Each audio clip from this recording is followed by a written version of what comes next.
नमस्कार किसान भाइयों, अभिमन्यु एग्री बिजनेस के ऑफिशियल यूट्यूब चैनल में आपका स्वागत है। आज इस वीडियो में हम बात करेंगे सरसों की फसल में सल्फर का महत्व क्या होता है, सरसों में सल्फर कैसे काम करता है और इसके क्या क्या फायदे होते हैं, सल्फर को सरसों में कब प्रयोग करना चाहिए और उसे किस मात्रा में प्रयोग करना चाहिए, इन सभी बिंदुओं पे संपूर्ण चर्चा करेंगे। फसलों की अच्छी वृद्धि, विकास व अधिक उपज प्राप्त करने के लिए 16 से 17 तरह के पोषक तत्वों की आवश्यकता पड़ती है पौधों को, तभी पौधे अपना संपूर्ण ग्रोथ कर पाते हैं।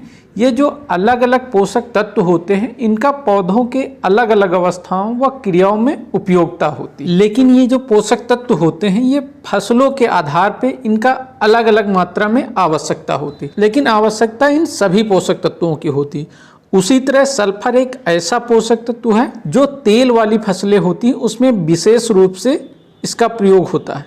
सरसों की फसल में सल्फर का प्रयोग करके उत्पादन को बढ़ाया जा सकता है और उसकी गुणवत्ता को भी बढ़ाया जा सकता है, जैसे दानों का साइज और उसका कलर और उसमें तेल की प्रतिशत मात्रा, इन सभी में सल्फर की आवश्यकता होती है। अब जानते हैं सरसों में सल्फर की कमी के लक्षण क्या होते हैं। सल्फर की कमी होने पर ज़्यादातर नई पत्तियां प्रभावित होती हैं।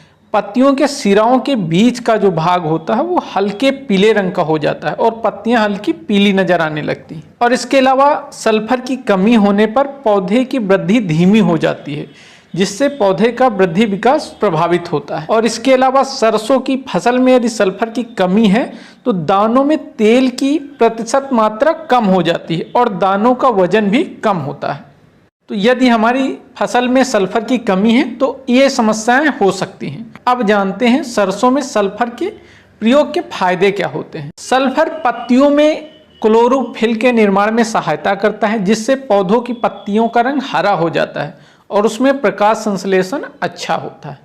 और इसके अलावा सल्फर के प्रयोग से पौधे में प्रोटीन, अमीनो एसिड, विटामिन एवं तेल के निर्माण होने में सल्फर सहायता प्रदान करती है। और यदि सल्फर हम प्रयोग करते हैं तो पौधों में नाइट्रोजन और फास्फोरस के अवशोषण करने की क्षमता पौधे में बढ़ जाती है।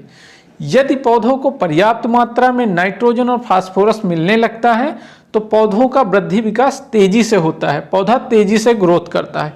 ये बहुत सारे फायदे होते हैं सल्फर प्रयोग करने के। तो सरसों की फसल में सल्फर का बहुत ही महत्व होता है और इसे हमें प्रयोग करना चाहिए। अब जानते हैं सरसों में सल्फर को कब और कैसे देना चाहिए।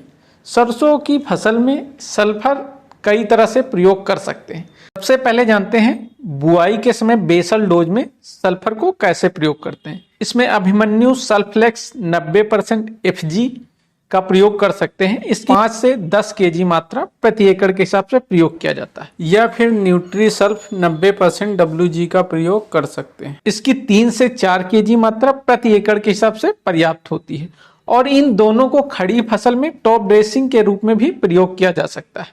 और अब जानते हैं फसलों में स्प्रे के द्वारा सल्फर को कैसे प्रयोग किया जाता है। इसके लिए अभिमन्यु सल्फर लिक्विड 20% को 2 से 3 ml प्रति लीटर पानी में घोल बना के फसलों के ऊपर स्प्रे किया जा सकता है, जिससे फसल में सल्फर की पूर्ति हो जाती है। इस तरह से सरसों की फसल में सल्फर का प्रयोग करके अच्छा उत्पादन प्राप्त किया जा सकता है। यदि यह जानकारी आपको अच्छी लगी हो तो हमारे वीडियो को लाइक व शेयर कर दें। धन्यवाद।